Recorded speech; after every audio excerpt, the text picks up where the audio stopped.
Et nous sommes de retour au plateau pour la suite de cette émission. Nous abordons notre deuxième sujet. Nous parlons à présent de la CEDEAO et de l'AES avec une autre interrogation. Que comprendre de la visite du président du Ghana? Le président ghanéen John Dramani Mahama a effectué depuis samedi une visite dans les pays de l'AES, à commencer par le Mali, puis le Niger et enfin le Burkina pour mettre fin à cette tournée dans ces trois pays de l'AES.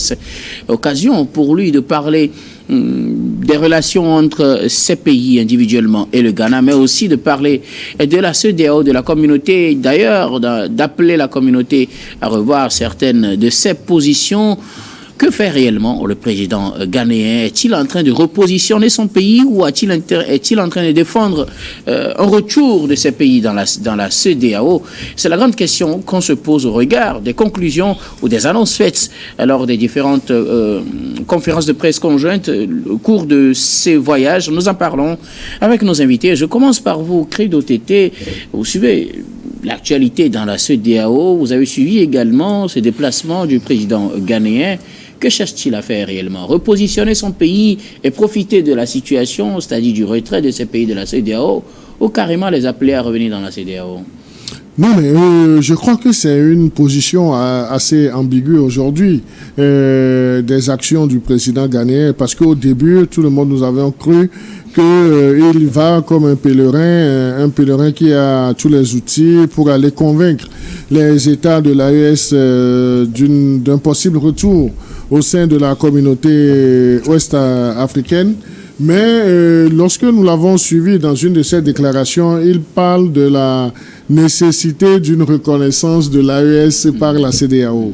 Donc, si vous savez lire entre les lignes, donc c'est dire que est-ce que les intérêts du président ghanéen ne seraient pas ailleurs? Aujourd'hui, on sait que les États de l'AES n'ont pas de port assez direct dans l'un des trois pays où ils pourront organiser, disons, leur commerce. Mais on sait également que le Burkina et le Ghana sont des pays frontaliers par le nord. Est-ce que le président ghanéen n'est pas en train de prêcher pour sa paroisse? Parce que lorsque nous l'avons vu, nous l'avons suivi dans son déplacement par rapport, par exemple, à Bamako, Assimi Goïta était même resté muet sur l'évocation même de la CEDEAO, et le communiqué même était muet. Maintenant, pour l'étape de Niamey, du Niger, le communiqué n'en a même pas fait qu'à aucune mention. Donc on se dit, et on est en droit de se poser cette question, est-ce que le président ghanéen fait ce voyage-là dans ce qu'on nous a vendu au début, qu'il va faire une certaine médiation avec ces trois pays de l'AES? Si à Bamako, à Niamey, on n'en a pas fait mention, donc je crois que c'est uniquement du côté du Burkina qu'il a sorti une phrase magique.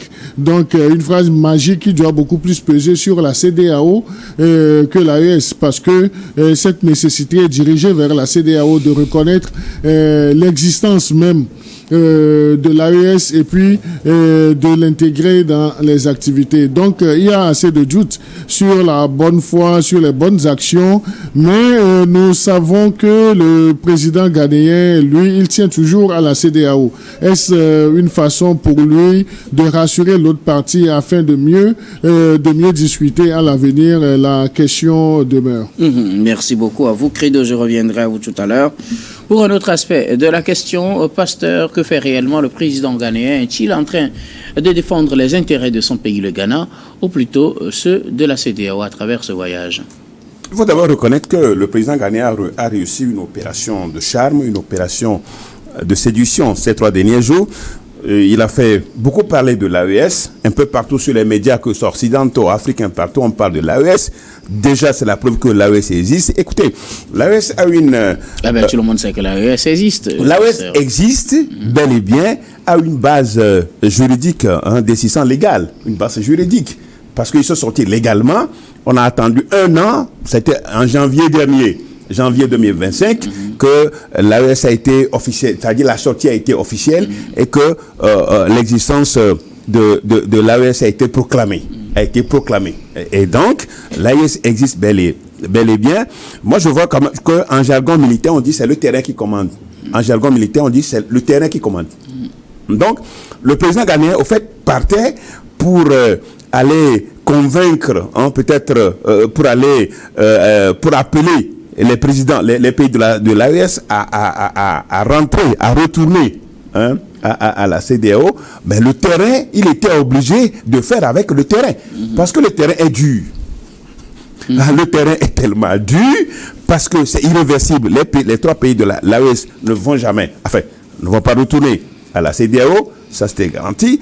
Une garantie, c'est un acquis. Et donc, le président ghanéen était obligé de parler justement de la sécurisation, de la collaboration sécuritaire, c'est-à-dire pour la lutte contre le terrorisme, et parler aussi de l'économie. Comme il a dit tout à l'heure, le Ghana veut bien se positionner. Parce que le Ghana a beaucoup de ports. Il y a le port de Tema, il y a le port d'Accra, il y a le port de Takoradi, je crois qu'il y en a. Donc il y en a beaucoup de ports. Donc le Ghana est tellement ouvert sur la côte, et surtout que le Ghana est même frontalier au Burkina. Et donc, s'il n'y a pas la sécurité au Burkina, le nord du Ghana aussi est affecté.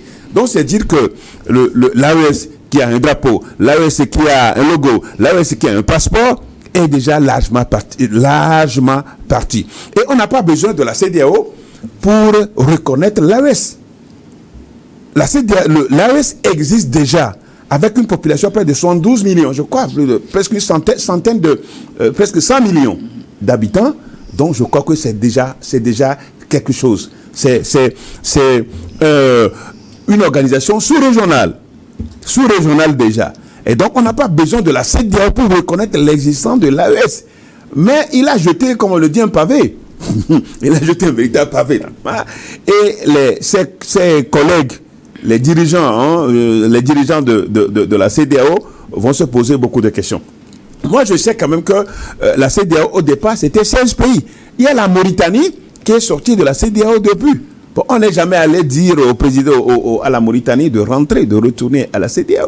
Quand vous prenez l'Union européenne, par exemple, le Royaume-Uni est sorti de l'Union africaine, le Brexit, mais on n'est jamais allé dire au Royaume-Uni de rentrer dans l'Union. Mais il y a la collaboration, il y a la coopération toujours. Tout ce qui se fait en Union européenne est également repris par le Royaume-Uni. Donc aujourd'hui, ce qui est fondamental, le président ghanéen est allé sur un terrain qui est difficile. Donc il devait en tenir compte de ces comment on l'appelle, ceux avec qui il devait, ses interlocuteurs, il a tenu compte de ces réalités. Et je crois qu'aujourd'hui, c'est le premier dirigeant africain de la CEDEAO à faire cette tournée-là, mais qui était une réussite. Je crois qu'il a senti qu'il était mieux qu'on discute, que la CEDEAO discute d'une cohabitation, d'une existence pacifique. Une coexistence pacifique entre la CEDEAO et l'AES en termes de la libre circulation des personnes et des biens, que ce soit dans l'AES et dans la CEDEAO. Donc aujourd'hui, il faut quand même avoir le courage de le dire que ces pays sont déjà enracinés et ont une vision, parce que revenir encore à la CEDEAO qui est toujours alignée, qui est aligné sur la France et l'Occident, ce qu'on leur a toujours reproché. Donc, moi, je ne vois pas les pays de l'AES revenir encore. Ça, je crois que ce sujet-là est définitivement clos. Comment faire ce sujet est définitivement clos, et le président ghanéen le sait très bien. C'est pourquoi, à la fin, il a demandé aux pays, aux dirigeants de la CEDEAO, de reconnaître c'est-à-dire que ce qu'il a vu sur le terrain, il n'a pas tout dit. Ce qu'il a vu sur le terrain, la CEDEAO doit prendre acte. S'il ne prend pas acte, même si la CEDEAO ne veut pas prendre acte, le vin est déjà tiré, il faut le boire. Il faut collaborer plutôt avec les pays de l'AES pour éviter l'escalade. On en a plus besoin. Et je crois que la CEDEAO était d'accord même qu'il y ait des rencontres entre pour discuter des modalités, c'est ça, non, pour discuter des modalités de sortie, et que entre les deux organisations sous-régionales, que les populations qui aspirent à l'intégration, ces populations aspirent à l'intégration, sont déjà intégrées, on l'a toujours dit, il n'y a pas de problème entre les Burkinabés et les Togolais, entre les Nigériens, ni entre les Nigériens et les Togolais, donc quoi que les peuples sont déjà intégrés. Donc, bravo, moi je dis plutôt bravo au président ghanéen, qui est allé non seulement faire ses propres affaires, mais aussi qui est allé défendre la CEDEAO, mais devant des interlocuteurs très rigoureux, très disciplinés, qui ont déjà pris une option pour la souveraineté et l'indépendance de leur pays. Merci beaucoup, pasteur. Robert Kosigan, que était la question principale, c'est que comprendre de cette visite du président John Dramani Mahama dans les pays du Sahel. On nous disait que c'était une visite pour défendre un retour de ces pays dans la CEDEAO, mais on se rend compte qu'on parle beaucoup plus d'accords bilatéraux entre le Ghana et chacun de ces pays. Docteur, moi je dis, si le panafricanisme, la souveraineté, doit venir des militaires qui ont pris d'assaut le pouvoir d'État et l'exercent à leur manière, avec beaucoup de populisme et de manipulation, c'est eux-mêmes qui ont décrété ce soi-disant souveraineté, cette soi-disant, je ne sais pas, voilà, souveraineté, voilà. Est-ce que le panafricanisme, c'est quitter un maître pour alors se mettre à genoux devant un autre maître? Le panafricanisme, est-ce que c'est dire que non, nous n'appartenons plus à ce bloc, nous-mêmes nous avons créé notre bloc? Et comment l'AES a été décrété? Est-ce que c'est l'AES des peuples ou c'est l'AES des militaires avec l'AES des peuples ou l'AES des militaires avec leur soutien panafricaniste, activistes panafricanistes qui sont sur TikTok, parce qu'ils savent que ils ont une population qui est à majorité. Alors, ce que je ne comprends pas. Attendez, je viens sur ton sujet. Okay, je vais finir sur ton sujet. Okay, voilà, parce que rapidement, voilà, le pasteur a beaucoup parlé. Je vais lui répondre étape par étape pour lui dire que c'est de l'euphorie qui va se calmer très bientôt, cette histoire-là, parce que vous savez, il dit c'est des interlocuteurs très disciplinés en quoi? Est-ce que ce sont les peuples qui ont décrété l'AES? Non, ce ne sont pas les peuples, ce sont des militaires qui se sont accaparés du pouvoir. Écoutez-moi, ils se sont accaparés du pouvoir tout en violant leur constitution, parce que dans leur constitution, même la constitution actuelle du Mali dit que voilà, il ne doit pas avoir de coup d'État. Ils ont fait coup d'État, mais eux-mêmes, ils ont reconnu, ils ont remis dans leur constitution qu'il ne doit pas avoir de coup d'État. Est-ce que quand on veut décréter l'AES, on a passé par référendum? Non. On n'a pas passé par référendum. Les gens, écoutez-moi, quand vous parliez, je n'ai pas parlé. Quand vous parliez, je n'ai pas parlé. Laissez-moi parler. Non, laissez-moi parler. Quand vous parliez, vous allez rebondir. C'est mon temps, il faut me laisser parler. Vous aurez le temps de rebondir, pasteur. Alors, moi je dis, si aujourd'hui le panafricanisme, dont l'autre, John Mahama, a tellement applaudi et apprécié, si c'est aller alors faire du lobbying pour son port, et que voilà, dans la CEDEAO aujourd'hui, il y a des pays qui se disent que voilà, nous allons négocier avec l'AES. Et quand ils vont négocier avec l'AES, c'est pour discréditer d'autres pays à leur avantage, pour dire que voilà, notre port est là, il ne faut pas aller de l'autre côté parce qu'il y a des bases françaises imaginaires. Est-ce qu'il faut... Est-ce que c'est ça? Est-ce que c'est ça? Mais laissez-moi parler. Non. Continuez. Est-ce que c'est ça le panafricanisme? Est-ce que c'est ça? Moi, je pense quand même que ceux qui se disent aujourd'hui AES ont passé par des formalités claires, un processus clair pour dire voilà, nous allons quitter par la CEDEAO. Ce n'est pas dans la bouche, ils ont fait des papiers dessus. Entre-temps, la CEDEAO a acté leur départ. Donc on n'a plus besoin de dire aux pays de la CEDEAO de reconnaître l'AES. Non, ça je dis, c'est une parole qui n'est pas la bienvenue dans ce contexte-ci, puisque tous ceux qui sont dans la CEDEAO savent qu'il n'y a plus le Niger, le Mali, le Burkina parmi eux. Ça, ils le savent déjà. C'est écrit blanc sur noir. La commission, ceux qui même travaillent, les ressortissants de ce pays qui travaillent dans la commission de la CEDEAO, je crois que bientôt, ils vont rentrer dans leur pays et travailler peut-être dans l'AES. Ça, c'est déjà conclu. On n'a plus besoin de dire ça aux autres pays de la CEDEAO. S'ils veulent vendre le port de Tema, il n'a qu'à aller vendre le port de Tema. Point, c'est tout. Mais dire que on veut se rapprocher, les militaires veulent durer au pouvoir. Si ça ne tient qu'à eux, leur retour au sein de la CEDEAO, ce n'est pas aujourd'hui. Peut-être que demain, s'il y a d'autres personnes élues démocratiquement qui vont, avec peut-être un autre référendum, peuvent décider de revenir dans la CEDEAO ou pas. Mais pour le moment, on sait que les militaires veulent durer au pouvoir, ils ne veulent pas partir de sitôt, ils ont pris leur chemin, c'est la AES, ils ne veulent pas rester dans la CEDEAO. C'est comme Brexit. Londres est parti, l'Union européenne n'est pas cassée. Alors pourquoi on se plaint? On ne doit pas se plaindre.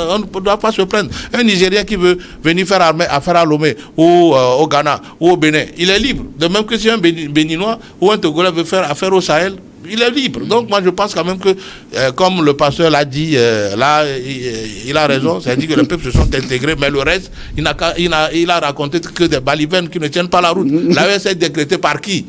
C'est pas les militaires. Et donc John Mahama, s'il veut aller chercher des clients pour son port, il n'a qu'à le faire. Mais dire qu'il veut rapprocher les pays de la CEDEAO avec les pays sahéliens, moi je pense quand même que ce n'est pas juste. Ce n'est pas juste. Ce qu'il fait, ce n'est pas juste. Ensuite, on sait que c'est le Togo et le Sénégal qui ont été choisis par la CEDEAO. Je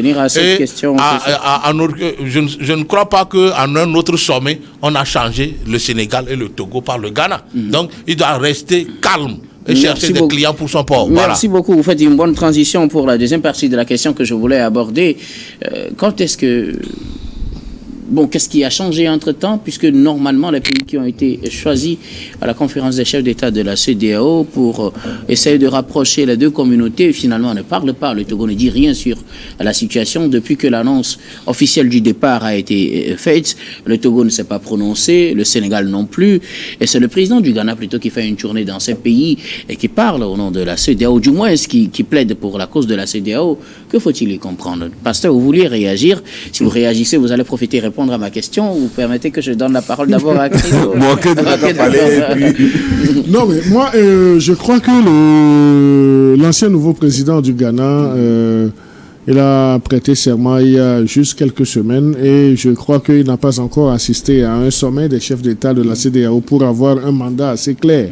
Et le mandat clair qui a été donné au Togo et au Sénégal, donc c'est de voir dans quelle mesure le rapprochement serait possible et qu'il y ait une reconsidération de position. Malheureusement, les pays de l'AES n'ont pas reconsidéré leur position et je crois que c'est une initiative personnelle du président ghanéen de prendre langue avec les pays de l'AES. Alors, ce que je veux comprendre, pourquoi ceux qui devaient parler ne parlent pas et ceux qui ne devaient pas parler parlent? C'est-à-dire le Togo et le Sénégal, pourquoi ils ne disent rien et pourquoi le Ghana vient parler? Non, publiquement, le Togo et le Sénégal n'ont pas parlé, mais cela ne voudrait pas dire que les résultats de leur consultation n'ont pas été, disons, fournis aux plus hautes autorités de la CEDEAO.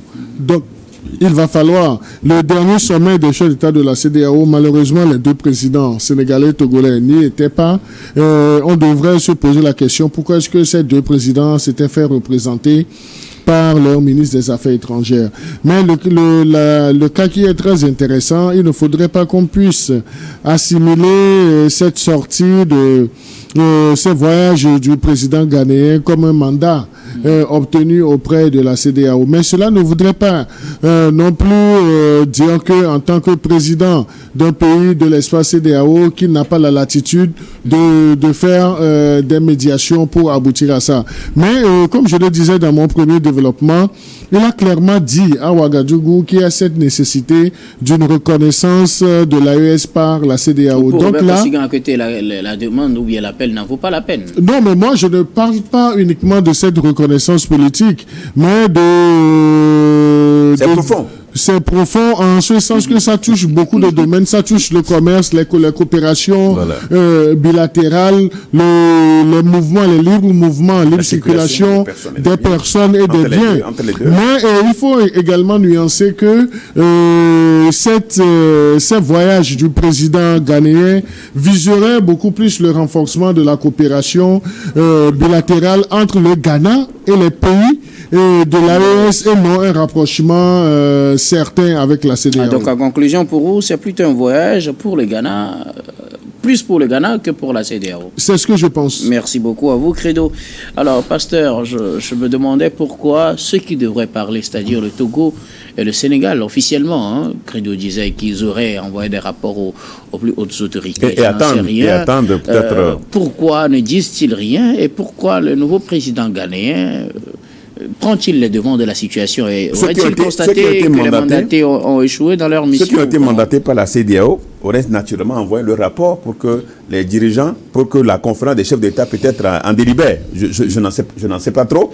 Mais vous savez que le Togo aujourd'hui ferait un clin d'œil à l'AES selon les déclarations de la dernière déclaration du ministre des Affaires étrangères. C'est comme si le Togo est en train de faire un clin d'œil à l'AES. Alors pourtant, il a été mandaté pour en parler. Bon, donc aujourd'hui, ce qui est clair, c'est que les deux dirigeants ont reconnu quand même que que l'essentiel, c'est-à-dire les dés sont déjà pipés. C'est-à-dire, ces pays ne veulent plus revenir à la CEDEAO. Et donc, ils s'en sont rendus compte. C'est pourquoi la dernière réunion, même ils n'étaient pas là, ils ont été représentés par leur ministre des Affaires étrangères. Donc, aujourd'hui, la situation est telle que il y a un point, ce n'est plus négociable. On ne peut plus négocier aujourd'hui le retour de ces pays-là dans l'Ouest. Et le président ghanéen est libre de faire, en tant que dirigeant de l'espace, faire une tournée vers ces pays. Rien ne l'empêche. Rien ne l'empêche. Il est allé parler de son pays et aussi peut-être, c'est naturellement profiter pour parler de leur retour dans les pays de l'Ouest. Je voudrais aussi dire que, rappeler à tous ici sur ce plateau que la CEDEAO a été plutôt créée par des militaires qui sont venus au pouvoir par des coups d'État. La CEDEAO a été créée, tous les dirigeants, presque tous les fondateurs de la CEDEAO, c'était des militaires qui ont pris le pouvoir par des coups d'État. Et donc, il n'y a jamais eu de référendum pour qu'un pays puisse décider de sortir ou de rentrer. Il n'y en a pas eu, donc il n'y en aura pas pour le moment. Et les terres de la CEDEAO ne le disent pas. C'est pourquoi les trois pays de la CEDEAO ont dû attendre un an selon les tests pour pouvoir quitter, pour que leur retrait soit définitif. Alors ça, cet aspect-là est très important sur ce plateau. Donc aussi pour dire que le président ghanéen a fait un travail. Pour nous, aujourd'hui, on n'a plus besoin, comme je l'ai déjà dit, il n'y a plus question de dire que la CEDEAO reconnaisse. La CEDEAO n'a pas le pouvoir, ce n'est pas à la CEDEAO de reconnaître l'existence de la CEDEAO, mais c'était profond. L'AES, mais c'était profond ce que le président ghanéen a dit. Et comme Credo, je partage directement l'avis de Credo, parce qu'il y a plusieurs domaines. Et cette reconnaissance-là doit aller dans tous ces domaines-là pour permettre une coexistence pacifique entre les deux pays. Parce que ce divorce est déjà consommé, mais les peuples sont là, ils doivent circuler entre eux, comme les pays pas d'un même espace, même d'une situation géographique de l'Afrique. C'est l'Afrique de l'Ouest. Qu'on le veuille pas, c'est l'Afrique de l'Ouest. Tous ces pays sont de l'Afrique de l'Ouest, sauf qu'ils n'appartiennent plus désormais à une même entité, à une même communauté, comme ce fut le cas avec la CEDEAO. À vous, pasteur Robert Kossiga, à côté, bien évidemment. Oui. Je pense que John Mahama est allé chercher des clients pour son port en français facile. Et pour couvrir ça, il met la CEDEAO devant. Il n'est même pas allé parler de la CEDEAO parce qu'il connaît d'abord la position claire de ces militaires-là. Ils disent non, nous ne ferons plus partie de l'espace CEDEAO. Alors, quand c'est comme ça, il est parti vendre les mérites de son port et peut-être l'accès facile.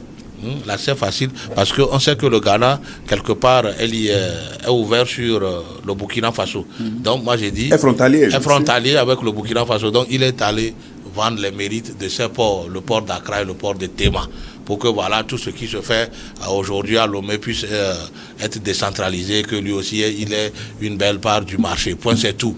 Donc S'il y a parlé de CEDEAO, de rapprochement des pays sahéliens avec la CEDEAO, ceux qui sont mandatés sont là. C'est le Togo qui malheureusement est devenu... Et pourquoi justement le Togo et le Sénégal ne disent rien sur cette question? Non, le Togo est pratiquement devenu un pays de l'AES parce qu'ils le disent, ils le souhaitent. Donc la CEDEAO ne peut souhaiter dire qu'on n'exclut pas la possibilité d'adhérer à l'AES ne veut pas dire qu'on en est devenu membre. Tout le monde sait que les premiers négociateurs des pays de la CEDEAO comme les pays sahéliens, c'est les ministres des Affaires étrangères.